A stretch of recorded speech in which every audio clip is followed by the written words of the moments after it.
Hey everyone, welcome today. Another super interesting and exciting guest.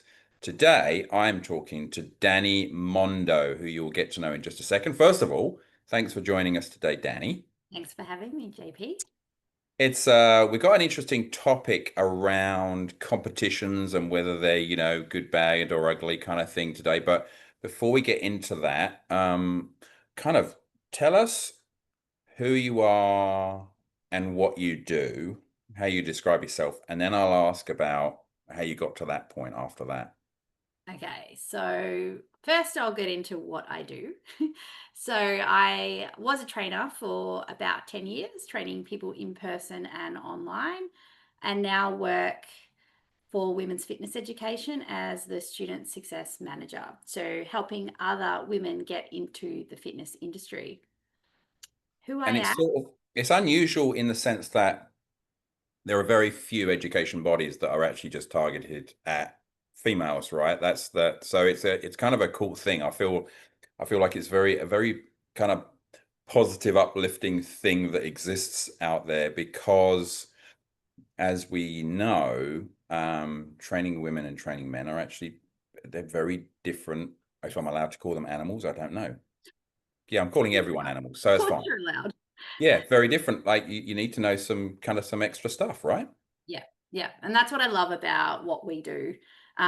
Firstly, we've got a beautiful community. So that's our main point of difference, creating a beautiful, supportive community of passionate women in fitness and obviously supporting them through their studies, and getting them to learn that information or education around training other women that they wouldn't get if they did a normal Cert 3 and 4. Mm.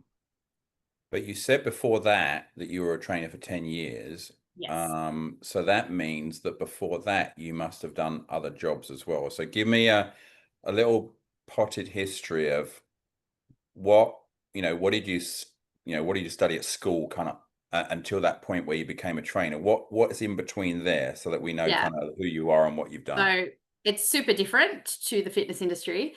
When I was in high school, I was never sporty or anything like that. I did used to dance, but yeah, not really into fitness or anything in particular. And when I went straight out of high school, I studied industrial design at university. So something very different to my current situation. And so I'm very creative, love, and I've always used that as a trainer as well. Obviously, you've got to be a creative person to adapt to different people Mm, and write programs. So I still get to use it. But yes, my background is completely different. Industrial design, I finished that in, I think, 2000. And then I did work for a company in lighting design for quite a few right. years, but it wasn't creative enough for me. So what I did was started a hobby making jewelry, which like I was super passionate about, very much enjoyed it. And then I started to sell my jewelry to stores around Victoria initially. So all handmade stuff. Mm, So that I guess it fed that creative flow that I loved. So I ended up leaving that full-time job in the lighting industry to work on my business full time, which did really, really well. It grew. The more energy I was able to give it in time, obviously, the more it grew because I was able to approach different stores and spend more time on it. So I very much loved it. I worked a lot of hours, and I noticed after a few years of it, I started to become unfit. mm, I'm not saying I was super fit before that because I wasn't really doing any particular training, but in the job I had, I was up and down a lot more, like standing up, running down back to the warehouse, doing other things. And as soon as I started working at home, sitting down, making jewelry all day, within about 6 months, I thought, as I was walking up the stairs, what the hell's going on? I feel unfit. Never a big person, but just not fit. So at that point, I made a conscious effort to start walking, something so simple. But it was my step into trying to do something to improve my fitness, knowing that I had to make the effort because my lifestyle was different while sitting down making jewelry. So I started the walking and then I found a trainer and I would train once a week with her. And she taught me the basics because I didn't know much. She worked from home, she had a little studio set up. And the more I trained, like it wasn't in straight away, but every year I trained with her, I became more interested in things and I wanted to learn about food. I wanted to learn about different training. And I would start to implement something extra every year, like whether it was a dance class or maybe joining a gym or doing a boxing class or something. So my fitness journey started slow, but evolved from there while still working, making jewelry, which Mm. like I still loved. So that continued on. And then obviously, like I said, every year I trained, I became more interested in it, and I found another coach to help me a bit more specifically with nutrition and supplements and a bit more of an introduction to weight training, like traditional weight training. My first trainer was more functional, which was awesome as well, but Amanda was a bit more specific. So obviously the thirst for knowledge was there for me to learn more for myself. Mm. Um, so Amanda started to teach me about weight training and food and how to fuel myself for my training, and I started to get some awesome results. Like I said, I was never big, but I was always like not very muscly.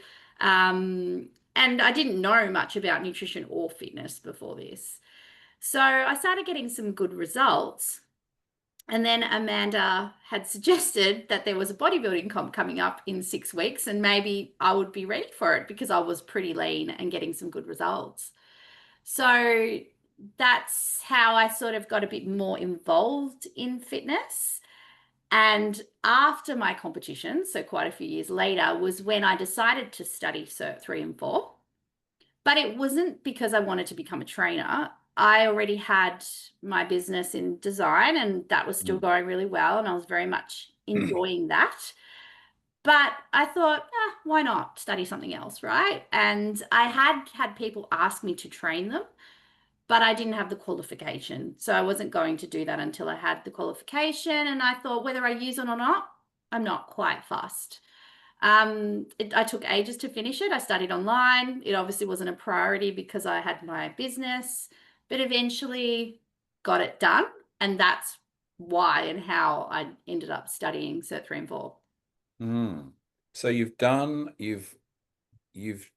not ever thought about going into a competition, bodybuilding stage competition ever. Your trainer just said, hey, look, you might want to have a go at this. Yeah. And it was like, was it literally a couple of years after that before you qualified? What's the timeline on that? For where you did Yes. some competitions, but how long after were you then qualified in fitness? Yeah. So 2013, the end of 2013 was my first comp. And I was qualified as a trainer, I think in late 2015, early Okay. 2016. So a couple of years, I guess, Yeah. that around those couple of years, fitness became my life, Mm. especially you can imagine as being a competitor. It does take over and it becomes your identity as well, or can. Okay. I feel like we should mention now that so you've got a decade of personal training there, but you're also an educator in the industry as well, which is I was having a little wry smile to myself when you said, "Oh, I knew nothing, so I had to be taught technique," because you have a course which is technique essentials. Like you actually teach that stuff now, whereas and that's the thing about the journey, isn't it? Is it's like you come in and you know nothing, and then a decade later you can be teaching the thing that you were just a complete novice in, like you had no knowledge in at the start. And I think that's the thing, we follow our passions and what we're good at, the things that kind of combine the two together. So you obviously were successful in that starting to train clients thing, because I know now that the jewelry thing is a hobby in the background again, Yeah. because you're full-time in this industry. Yeah. So so did you just get clients and then more clients and then more clients? How did How that did it transition happen? happen? Yeah. Firstly, I'll just also say when I said I was learning technique from Amanda, I wasn't training with her. She was giving me programs, and I had no idea what the weight training movements were because I hadn't been in a commercial gym ever.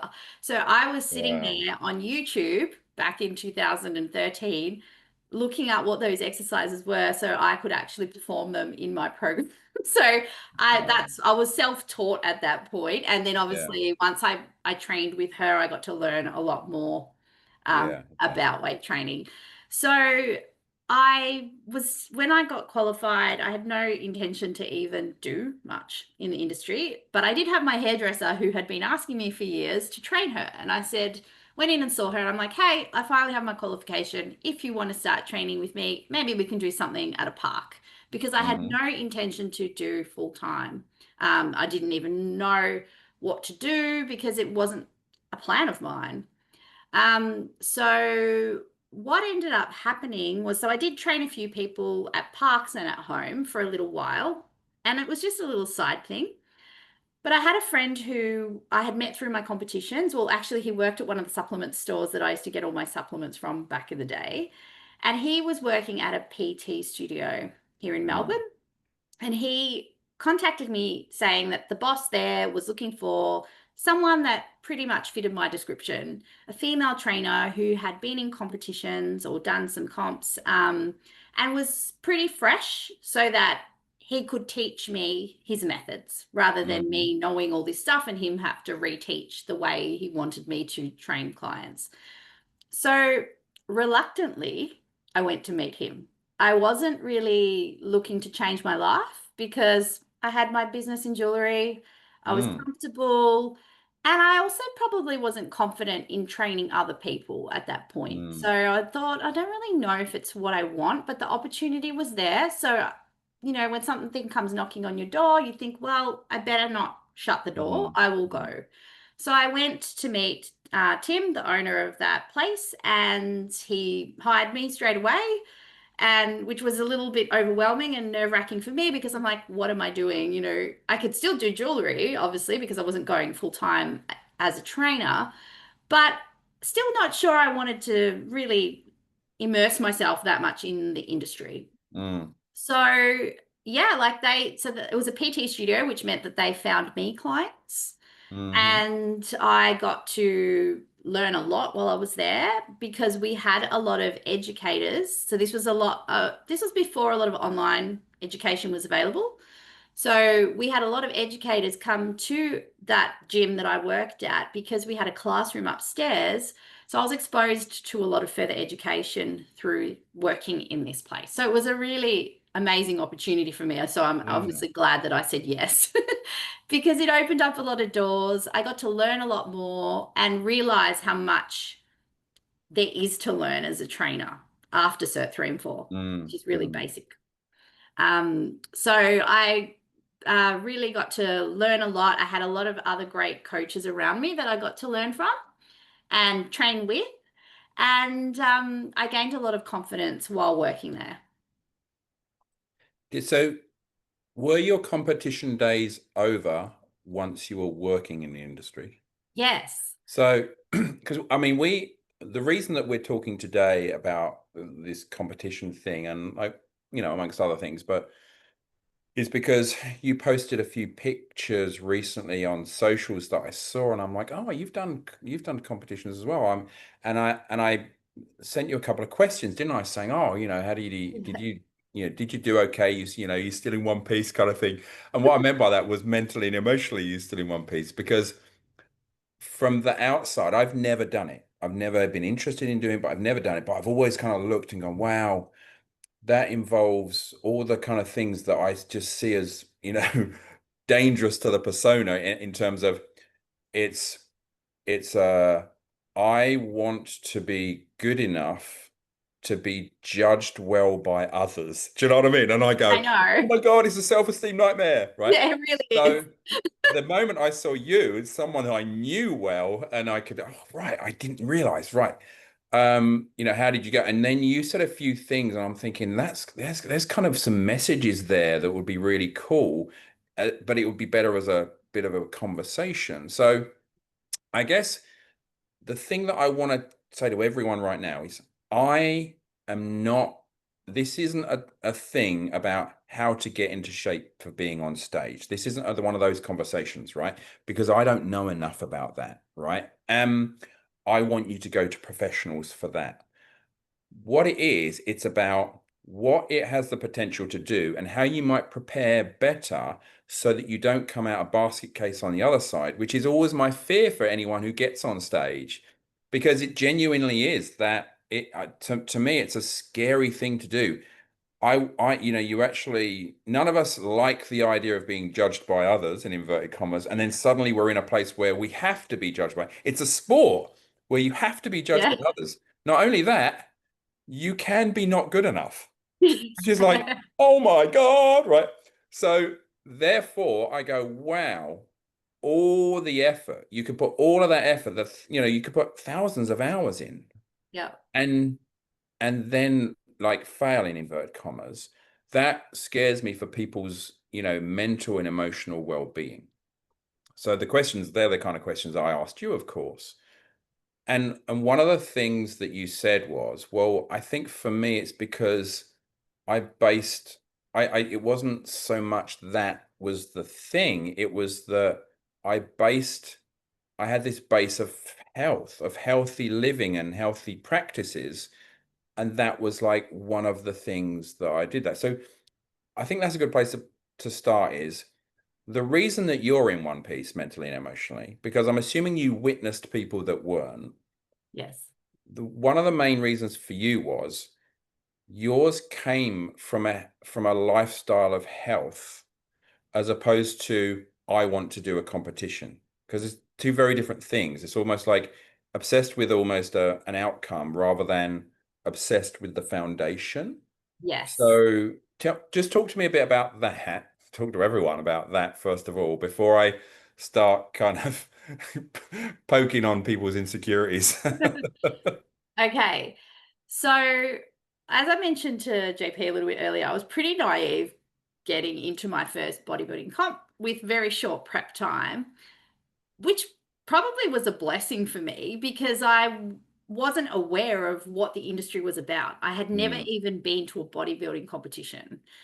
And I didn't know the negative things that could happen. And I think I didn't have such a long prep time, which made it not traumatizing for me as well, right? yeah. But I also was learning about training and eating and very excited about learning all that stuff to implement a healthy lifestyle before Amanda said there's this comp coming up, Mm, right? So the comp was just something to do because I was doing well in what I was already implementing in my healthy lifestyle. It wasn't like, ah, wow, I really want to get up on stage and wear a bikini and do that and get the mm, outcome. mm, So I think that's where I guess I'm grateful and lucky. But I also was really shy about getting judged now that you mentioned the judging thing. mm, So I didn't tell many people that I was doing that first competition mm, because I wasn't just worried about being judged about my appearance, it was what they would think of me going on stage in a bikini wearing these stripper heels mm, when I was quite a quiet person. mm, So it was me kind of evolving and coming out of my shell by doing that, but I was also very reluctant to share it with many people for that first competition, and also a little bit scared about what my family would think. Not that I was doing anything bad, but come from a mm, traditional Italian family, their daughter going on stage half naked, probably not yeah. really what they expected from me. So, I had some hesitancy, but I was also really excited to do something different. And back then, my training was driven more by goals than it is now. Yeah. And so that helped me have something new to look forward to and work on, because I hadn't done anything like it before. Mm, But I'm glad I had those foundations around, my healthy lifestyle rather than, okay, I really want to do this comp because, I want to show off or win a trophy. mm. I mean, is it fair to say that when you see the people that are going after I just want to do a comp either one time in my life, or just that's what I want to do, with when their focus is entirely on that one day, were you witness to certain conversations that would suggest that it was actually less healthy, not just for mentally and emotionally, but also physically as well? Yeah, so that very first competition, like I said, I was pretty naive, no idea what the industry involved, wondering what it would be like backstage. People were friendly, but it didn't feel genuine. That was one thing I noticed. Okay. But also like I was unaware because I wasn't able to eat well because I had prepared myself for not super long time, but just I had really good eating habits and, was doing all the right things to get my body in the shape I needed to for that day in a healthy way. Mm, So when I was backstage, I heard people saying they can't wait to drink water because I was unaware that a lot of bodybuilding competitors had to dehydrate before they went on stage, which really I've found out since, like, unless you're super lean, it really doesn't make a huge difference whether right. you've got to be lean enough anyway. But Um, everyone dehydrates now, though, right? yeah, for stage, For stage, yeah. no, Like, I, yeah, I, so yeah. So it doesn't actually make a huge amount of difference unless you're pretty damn lean in the first well, place. if you're not lean enough, it's not going to make enough difference. Yeah, You've got to okay. be in the right conditioning to start with for it to be Okay. beneficial. That makes sense. Showing my lack of knowledge there. Like I said, I know nothing about these things. Carry Yeah, on. well, I just remember being taught that if you aren't lean enough anyway, dehydrating isn't really going to make a huge difference. So if you're Yeah. not in the right condition, you're not in the right condition. Yeah, So okay. I was lucky enough, and I didn't know anything about dehydrating thing, that I didn't need to do that because it was lean enough Mhm. for my comp day, right? Yeah. And then I also heard a girl backstage when we were waiting to get up on stage, how she was telling me she can't wait to eat almonds because obviously that was removed from her diet. And I was like, oh, and I'm not saying they weren't really part of my diet anyway, but I continued eating the same way leading up to Mm. comp as I had prior, which was Mm. I wasn't even counting calories. Like, and I'm not saying that to show off. It's just I knew enough about the portion sizes I need to eat to eyeball it. Had me on a balance of protein, carbs, and fats. And that's what got me to where I needed to be because my body Mm. was probably in a healthy state before that as well. Like, I wasn't super young. I was in my mid 30s when I did my first comp. But my body wasn't beaten up. Like I hadn't Yeah, starved yeah. myself, which is I think a lot of people go into comps probably not in the healthiest state to start with. And then they're doing these things that are very stressful on the body, which then affects them physically after it. And obviously we haven't addressed the mental side of things as Mm. well. But I also think that like pulling simple things out of your diet that are actually healthy, it's going to create problems around food. Like that's the not just that, that's one small part of it. But then Mm. obviously, being judged on how you look. It's interesting that it's called a sport. It is because obviously we are preparing for it but Yeah. it's not a sport of skill on the day that you're judged. Except for your posing, that's a skill. Posing is a skill for sure. Posing is a Yeah. skill. Gosh, But that but looks how amazing. you look is not you like doing you're in a you're boxing with someone and your Mm. skill is right there and whether you win or lose is dependent on how well you fought on that Yeah, day. yeah. Yeah, the posing is part of it, but like it's literally just judging by appearance. And Mm. it is like to do that to ourselves isn't necessarily, depending on how we are approaching the competition, may not be the smartest thing, depending on Mm. where you are coming from to compete. What is it that you think, and I don't know whether there's any element of you in this because you kind of, it's almost like you fell into it almost, but I mean, I'm assuming that you've spoken to some of the people that have been in comps.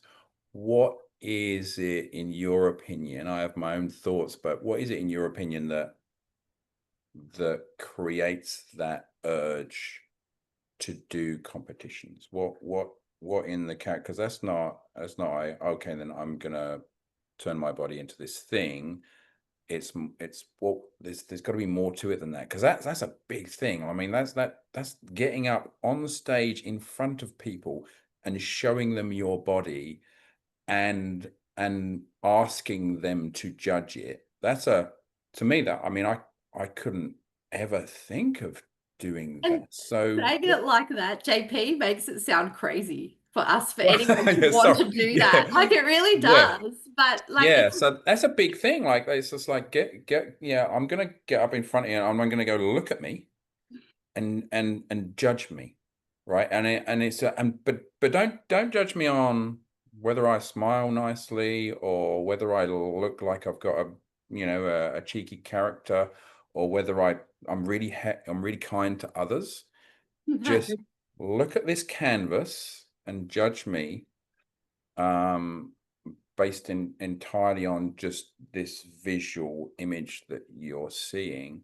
So when I'm probably just put off about half the people who want to go on stage now, but what is the motivation, do you yeah. think, for a lot of people to do this enormous thing? And by the way, all credit, anyone who's out there right now who's done it, all credit to you, because like I say, that's a thing that I couldn't do. I consider myself to be a courageous person, but that's a massive thing. It is. And I like it's such hard work. It takes a lot of dedication, and whoever's done it, like deserves a trophy regardless of wherever they were placed, Yeah. because it's a huge investment of time and energy, both mental and physical, to get up on stage, and money because it's expensive to compete as well. There's a lot of Mm. things there. Like you said, I kind of fell into it myself, and it was more that like I didn't even know about it. Amanda suggested it. I was like, why not? I like having goals. It's something new, puts me out of my comfort zone. I'm going to do it for that reason. But I only ever intended to do one, but I did Mm. many after that. Even after the first one, I didn't intend to go back. But I can tell you about why I went back after we tackled this question.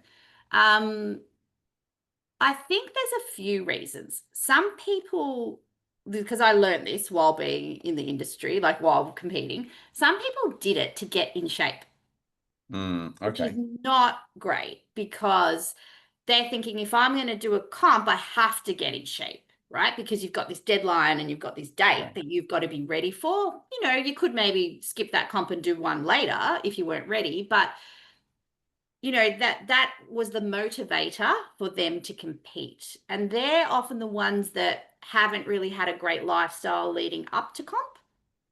They have been training, they learn a bit, they go hardcore, they do their comp with however well they go, and then they sort of fall back into their old Mm. ways because they only competed to get in shape, which Yeah. it doesn't Okay. keep you in shape, right? Unless you have a Yeah. lifestyle of that.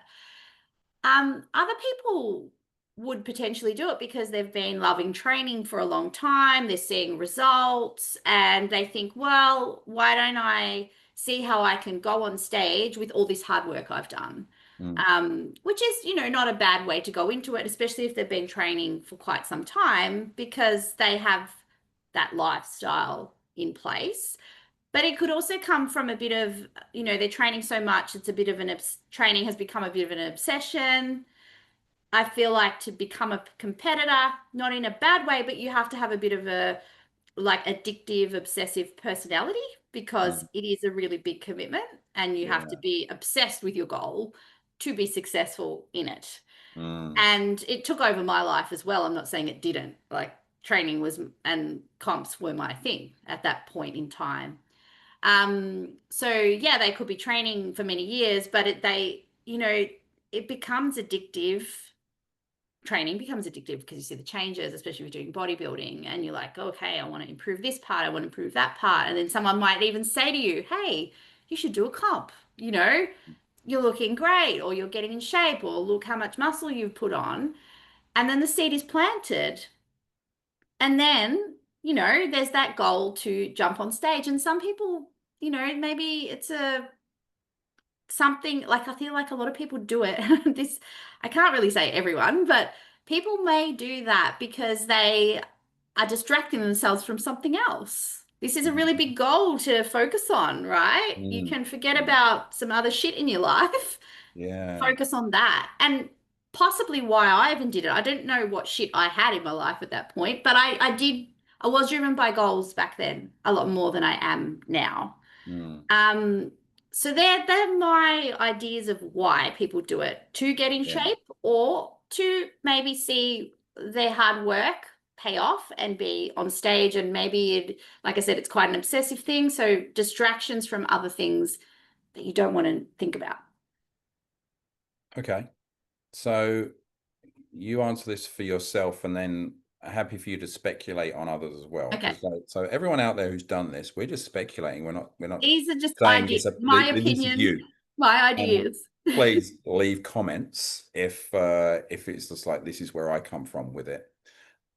Or if you got a kind of a story about, yeah, this is where I was and this is where I am now in hindsight. But I guess the thing that I'm interested in next is to say how much of how you felt about you as an overall person was being lived out in how you looked. So it's just like, okay, then you're doing it, and you're getting up and you are being judged by others. So then because people have said you as a physical specimen, because I know you won some stuff, right? You won some trophies and things, right? So Yeah. so there you are. You've got a physical thing to say, my physical appearance is bloody good. And here's the proof, right? Other people have judged my physical appearance, not just me looking in the mirror. But so then you feel good at that because it's an achievement and it's an amazing thing. It's like winning at a sport, absolutely. If you've won a race there, Mhm. or in some cases a marathon, really, isn't it? So there you are. So then you feel good, and then you feel good about yourself. So how much of that then is wrapped up in I'm I feel good about myself, but then what if you don't look like that? Does that mean you feel less good about yourself? This is where it starts to Yeah. get, it crosses over. It does. And I think that often, before I continue on with that, competitors would go and do more competitions, which is kind of like, 8-week challenges that people do. Mm, They'll mm, do one 8-week challenge and then they'll lose some weight and they'll gain some and they'll do another 8-week challenge. So it's a constant thing yeah. So I feel like competitors would do that as well. You would do one comp, whether you did well or not. If you had another comp to go to, you would be preparing again. So you would be able to stay in reasonable shape. Yes, you'd gain some weight while you're in between, but then you would obviously shred it again. Um, but yeah, the thing is, you can't constantly be in great shape because it's not healthy, especially for women, to be so lean. But you would also get the blues after mm, your comps because you've been like the anticlimax of obviously having this goal for so long, and it's one day. You've been working towards this one day. Your whole life was dedicated to it. Whether you do well or not doesn't really matter. You'd still get this anticlimax after, and you'll mm, be like, what's next? And this is where you could fall into the pattern of competing again and again. And I was fortunate that my body type likes to stay lean. So I was able to be in comp shape like a lot.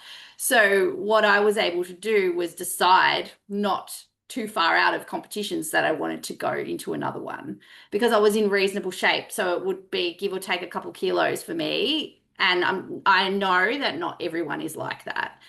So, and most people aren't, especially women. So I'm fortunate that my yeah. body likes being in a lean state. So I didn't feel super unhealthy when competing or tired or anything like that. Um, the only time that happened was when later years when I was doing, like I competed for a couple of years on and off. I feel like the later comps, my body didn't want to cooperate as much as it did the first time I competed Hmm. because it was new to my body to try and get lean and it was happy to do it. over time, it can tend to go, uh-oh, I know what you're doing now, and I'm not sure I want to go there again. Oh, that's interesting. Yeah. So it can be harder to get leaner. And I found that after probably 4 or 5 comps, that's when it sort of started to happen Mm, to me. Um, and my last comp was in 2015, so quite a long time ago now. So I think that when there was a time after my comps when I did gain some weight, and I never got gained a lot of weight, but more than I ever did. I think I had some issues with my gut, which was probably caused by competing. Um, and I had a parasite, and I was doing all the things that I needed to do to sort it, but I did gain weight, and I felt very strange because I was always the lean person. hmm And obviously comps exaggerate that because Yeah. people have seen me in a bikini on stage, I've won trophies, and I am shredded. So when I felt like I'd gained some weight, I admit I didn't feel great, but I also know my body hates carrying that extra because I am a small person. Like, I'm only Mm, 5'1", so it doesn't really thrive when I hold that extra weight. And I'm grateful now that I maintain a lean state without having to do too much for myself because my body's happy. I'm not thrashing myself in the gym. I'm not overeating or undereating. So I'm at a good state now. But that first time I gained, it didn't feel nice mentally at all. I felt unlike myself. And that's the interesting thing for me because on the inside, you're the same person, Yeah. but the way you feel about yourself changes. And the people that I've spoken to have done comps, like they love what they look like on the day, but obviously, completely naturally, you're not going to be that lean all the other days. So a week later, normally, the level of definition has gone quite a lot. Like it's just dropped off, but because it needs to, because every athlete, you look at every Olympic athlete, they peak and then they recover and they peak and they recover. They peak for races. They don't peak and then stay peaked for 10 No, years, right? no. So, and I don't know that's kind of quite explained enough. I know even after a mental and emotional experience, like one of my mentorships, I talk to people about, the next level blues. My mentorship's called the next level, right? So I contact them all the day after we finish, and we've all been Mhm. together in this intense, growth kind of phase. And I go, just be aware that the next level blues are probably going to hit you either today or tomorrow. Yeah. It's completely normal, and it does pass after a few days, but you are going to miss the intensity of the experience and the emotions and the connection and all the things that just you feel so inspired and expansive, and then suddenly it's not there. That's going to naturally, you're going to have this dip. But with comp, you're going to have that dip plus physically you're going to look different as well. So Yeah. a number of people are like, yeah, I don't like it. I want to look like that all the time. Because comp, as you've just said, becomes your identity. I'm this lean, kind of fit looking person.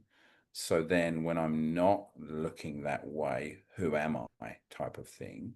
Mm, You've been there slightly differently to a lot of people, ironically, but you've still felt that feeling. So a lot of people feel that way. So what would you say in hindsight, looking back, and now because you have a different view because you've learned a lot of the mental and emotional strategies post comp.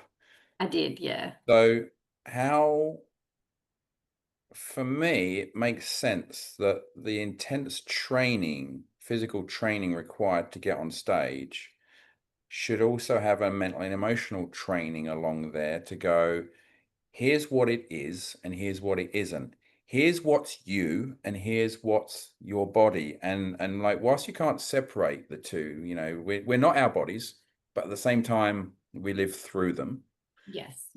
I talk about emotions playing out in people's bodies all the time. That's my thing. That's where I come from. So I know that our physical, mental, and emotional are all got this link, but it's almost like we're just going, no, we're a physical specimen, and we're gonna manipulate it physically so that a physical response happens from that. But nothing else is kind of being trained so intensely.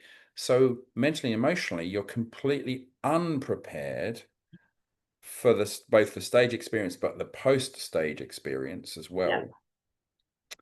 And the potential that I see for it, and I have seen it play out this way, is that they do the thing, the people do the thing, the week following that, or the months following that, they're actually less mentally and emotionally healthy than they were leading up to it. And then they do another one, and it's almost like they're gradually getting less mentally and emotionally healthy the more comps that they do, especially, as you've pointed out to me in conversation, if they don't win a trophy, if they haven't got a Yeah. thing to hold up for it. So that's Yeah. even worse then, because then they've Yeah. been judged failures. So Yeah. gradually, the mentally emotional, so then your self-esteem, your personal view of self is so tied up in the way that you look, and you're so obsessive because you spend so much time training that. That's the thing that scares me the most is, oh my God. So what is the mental and emotional prep that you can do that goes alongside the physical prep? Like what would that look like? Yeah, well, as you said, I didn't do that till after competing, but I also didn't, I think because of the way I fell into it and was so naive and didn't have to traumatize my body so much, that I still came out of it okay because of the way I fell into comps. Can And I the, butt in here as well? Because I yeah. think I should just say to everyone, Dani's really nice. Please don't hate on her because she has this Yeah. genetic lottery win of a body that's just naturally lean and looks good with a little bit of training, just goes, Bop, here we are. She's a lovely person. So Yes, please don't don't hate you me. go getting jealous of her. Um, okay, continue. What was the question again? So what do you do to Oh, mentally yeah, and to emotionally prepare. prepare? Because Yeah. I feel like the obsession is the physical Yeah. preparation, understandably, because you're being judged on your physical. Yeah. But your mental and emotional, I feel like you have to be unbelievably strong mentally and emotionally to come out of that, Yeah. like without being completely dismantled as a Yes. just a from a human perspective, not from necessarily from the physical perspective. Yeah. I would say like coaches, and they may these days, I feel like coaches, when I coached, mine was great because we had a healthy approach. It was about health, and then you got on stage. It wasn't about, she wasn't specifically a comp prep coach, which back then there were those. I'm sure there are now. But even back then, unfortunately, they didn't prepare you physically for after comp. Ah, So right, yeah. it wasn't known till like probably a few years or like towards the end of my comp life. Like I went straight back to my normal eating, which was healthy Mm, eating. My normal eating was healthy eating. So mm, I just went back to that. Whereas a lot of people didn't do their reverse diets after. These are probably the competitors who competed to get in shape, let's say, for example. So they didn't even have the reverse dieting. So they just went back to their eating normal and some of them mm. would gain 10 kilos in a week, Yeah. 10, 20 kilos in 2 weeks. That's a lot of weight for the poor body to handle. And it's a huge fluctuation. So back then, there wasn't even the physical support because remember, this is over like 2013 when I don't know how it was before that because I didn't know much about the industry, but it was becoming quite popular, especially for young women. Mm, And that's, I think, where a lot of things went wrong because people didn't have that education around how to go back to eating well after, which would then affect them mentally even more because they're gaining so much weight in a short space of time. But like in hindsight, if I was a coach preparing people for comps, I would either refer them on to someone if I couldn't help them with that side of things, or my program would also have mindset work for them to prepare them potentially for what they may, well, what they'll feel leading up to it, which is nervous, mhm, excited, and all those things, but what they might feel after. And mm, obviously, working on their self worth and self esteem, So they're not purely basing themselves on how they look physically and what they end up with on the day, whether it's a trophy or no trophy. And potentially even interviewing them to see if they are ready mentally to Mm. get into something like this. And I know in the end, it's our decision what we do. But as a coach, you also, you want to support your clients and you want them to come out, if you care, you want them to come out of it well, mentally and physically. So yeah, I feel like if a coach has that ability to help with mindset, otherwise, potentially working with someone else, like even like in a community like you have, for example, Yeah. there might be a specific program for competitors in the preparation and then after having that support as well. And what you mentioned about in your community, how, the next day you let them know they might have the blues or whatever. Um, Having that support and maybe even a community of competitors who competed at the same time together to Mm. help each other through that Yeah. phase. Yeah. Because it is really a critical time where you could be spiraling, thinking, especially if you didn't get a trophy, you worked so hard, you put so much money into it, you took over your life, you didn't get a trophy, then what? It's a recipe for disaster.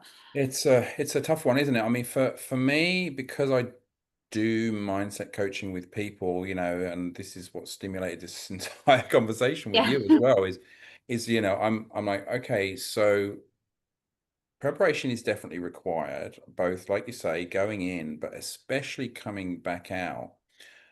And for me, I mean, let me ask you this. So it's a long-winded question probably, but if you had someone who could help you understand what part of this was you, Mhm. i.e. the drive behind that, what part of that is you, but also all the parts of you that are strong, irrelevant of this or not, Yeah. who you are, and this being one small expression of who you are underneath, as opposed to this is you.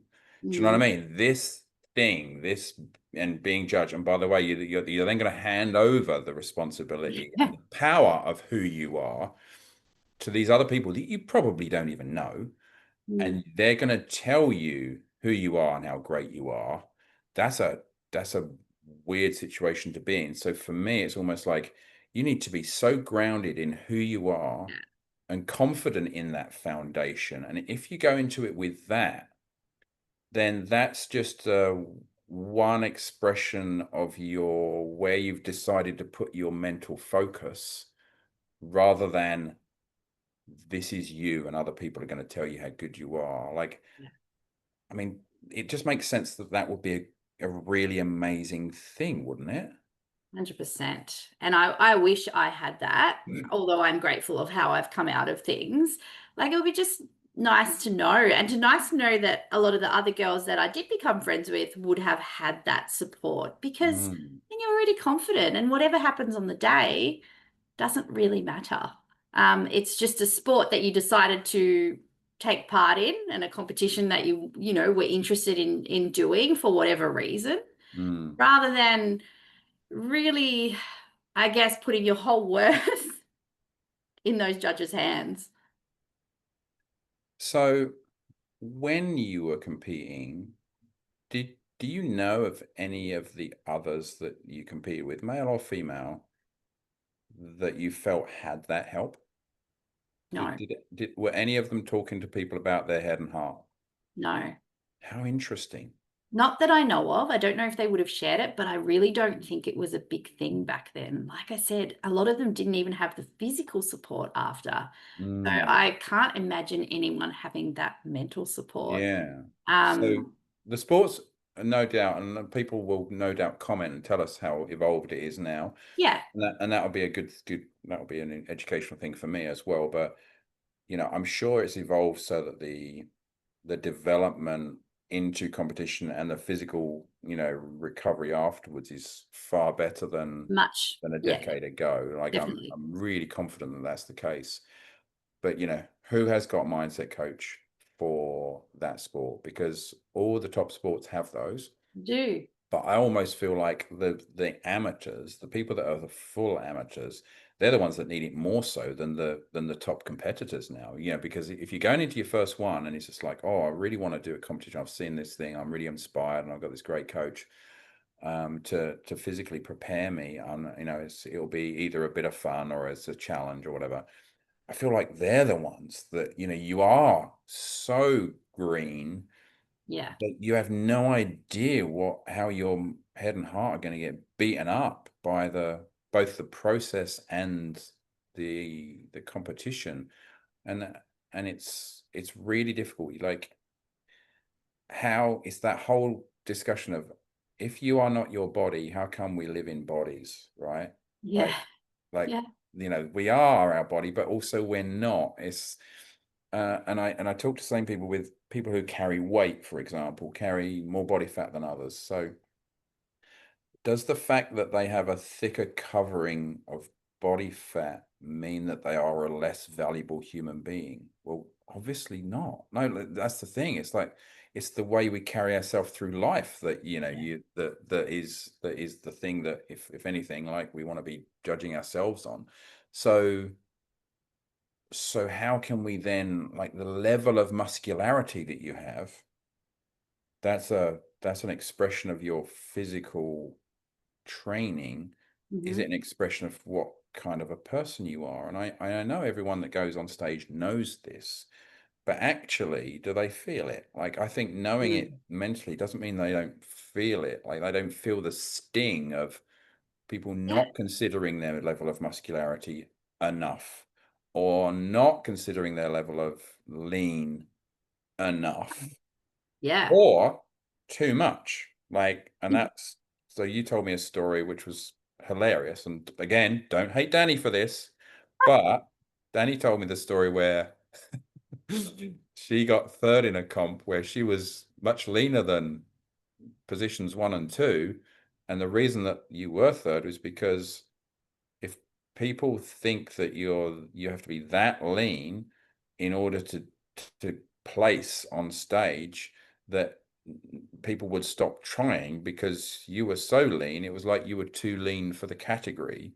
So you'd then be almost a demotivational force if they gave you first prize. Mm. Like, so you can actually be too lean for certain categories as well. Yeah. So again, it's just Well, like, oh God, okay, then I think that's a compliment, but not at the same time. yeah. So each category does have a certain look and different federations also have a different look, right? Mm, Or expectation. Like I competed with the INBA, which is now the ICN, and they didn't need to be super lean like with some other federations, but I was in fitness model category. And the category before that is bikini. And bikini category doesn't have to be lean, just like not too defined. Some mm, muscle, and nice lines, but you don't have to have actual definition. Whereas a fitness model, which is what I did, you do need to have some definition. So I thought I was okay, but they also don't love a look of someone who's super sharp, right? mm, As a fitness model. But I didn't think I was to that level of being mm, too sharp. But and I wasn't given that feedback on the day, because you do get feedback after your comps, like mm, you get a little email. It was when I went to do posing practice, because I had had no posing practice prior to that. And I think this was my second comp that I heard that I was too lean. That was the feedback once I went to the posing coach. And she gave me that insight that if mm. basically if they were rewarding me to be so lean, then most other women who can't get that lean, they would lose numbers basically. Yeah, yeah. So, and someone said to me, oh, that means so if you have a Ferrari, which was like what he was saying my physique was, Mm, you've got to downgrade, mm, right? Because so that you fit in. And he goes, that's not right. And I did agree, but I did win when I was a little bit softer. yeah. Interesting. There you go. All right. So, what would your message be, I guess, to the people who are doing it, aspiring to doing it, or maybe they're not doing too well because they've done it in terms of, you know, Yeah. how they feel about themselves. What's your message to those different people? Like, Yeah. what So would the you say? firstly, the ones that aren't doing too well after they have competed, like it's pretty common. And Mm. it's sad that it's so common, but you can understand why when we've explained what the sport is basically about, complete judgment. Yeah, like definitely speak to someone or others who have maybe you were friends with when you competed and see how they feel, because I feel like talking about it can be helpful.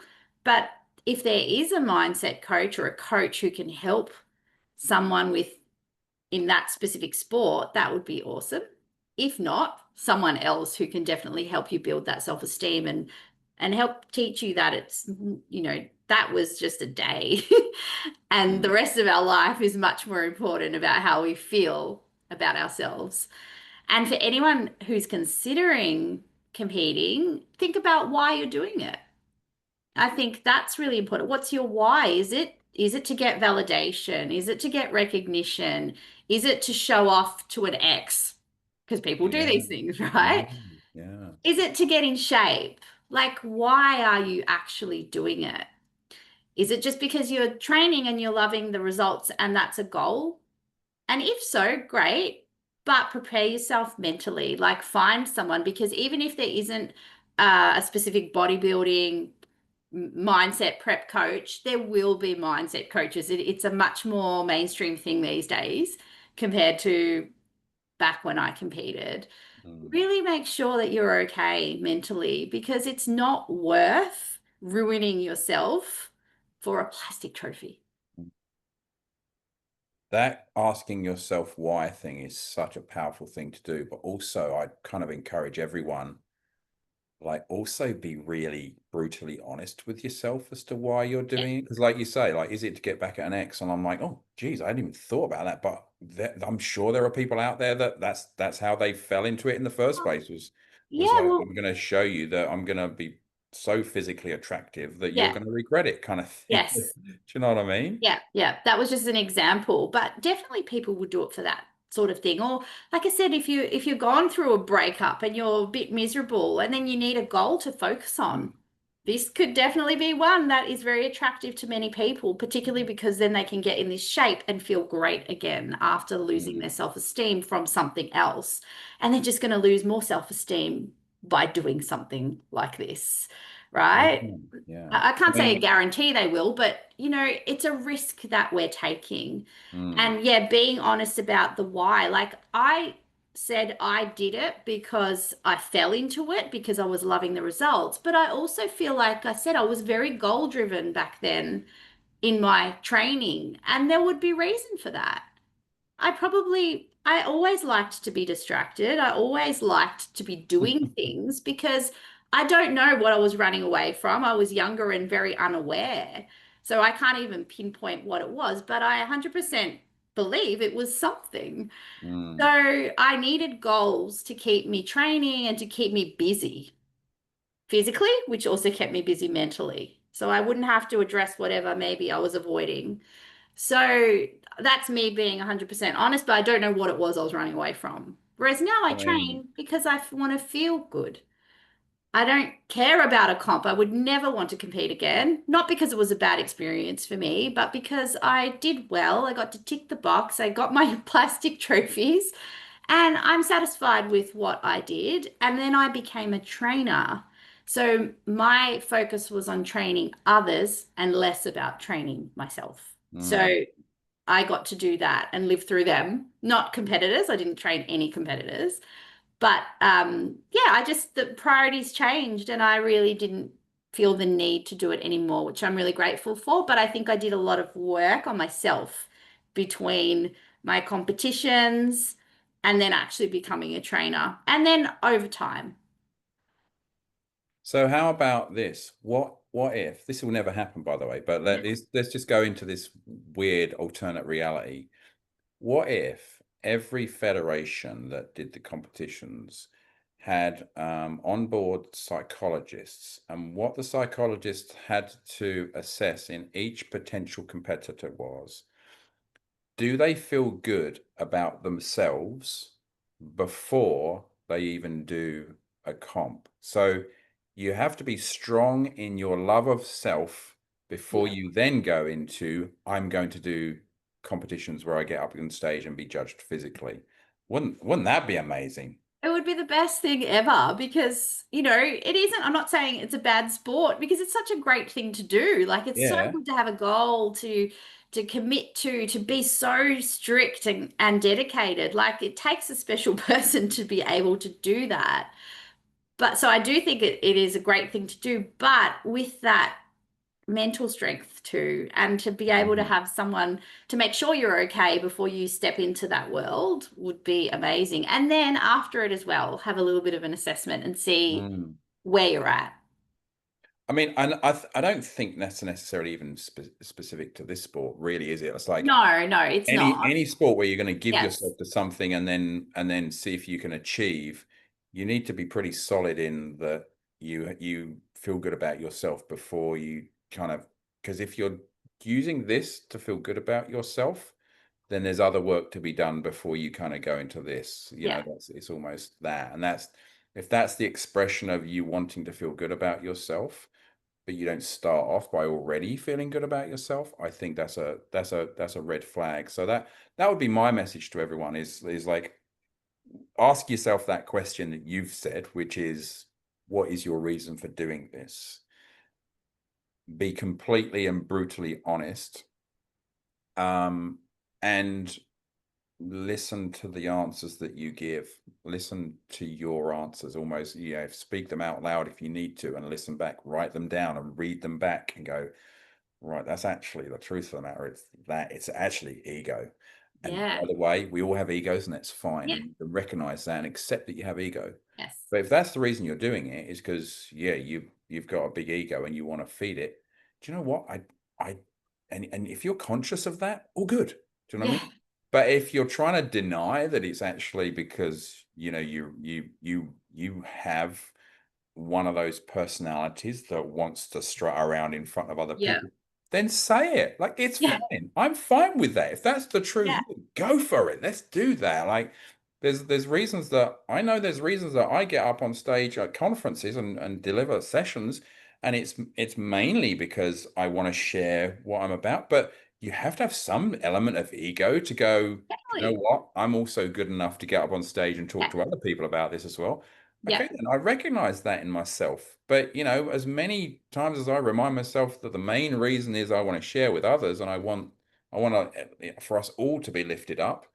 How can I say that there's no element of ego to that? Yeah. So, you need to look Very at that, right there. There's you know? definitely, and it's not a bad thing to have. It's just, I Yeah. guess, acknowledging it. Yeah. And where are you using it too? That's where you have to, I guess, consider. Yeah. Um, Yeah. yeah, being brutally honest. Mm. That's, and I was just thinking as you were saying that, wouldn't it be good if part of training, like as you're prepping for a comp, like, you do your training, your maybe mobility, which people should do. Well, like they probably don't. What about if journaling was part of that as well? Oh my God. Yeah. Like that would be awesome because it's important to check in with your brain. How are you feeling mentally? Like every night after your training session or before bed, writing that down. And potentially that would help people figure out their why and maybe put them in a better state Mm. working towards the comp. Mm. Wow, Danny, I think somewhere along the line, there's some good messages there Somewhere we spoke a lot. amongst all of We that. always do. Yeah, yeah, really good. So thank you for letting me ask you those questions, because that for me is enlightened me, and I was just really interested in that whole kind of topic. But someone who's been there and literally been there, done that, I was really interested to find that out and then share it with the world. Like I was just saying. So thank you so much. And I think there's some really great things there. Being brutally honest with yourself is kind of probably a really nice place to leave it. So Mhm. thank you, Dani. Thank you, JP. It's been such a pleasure.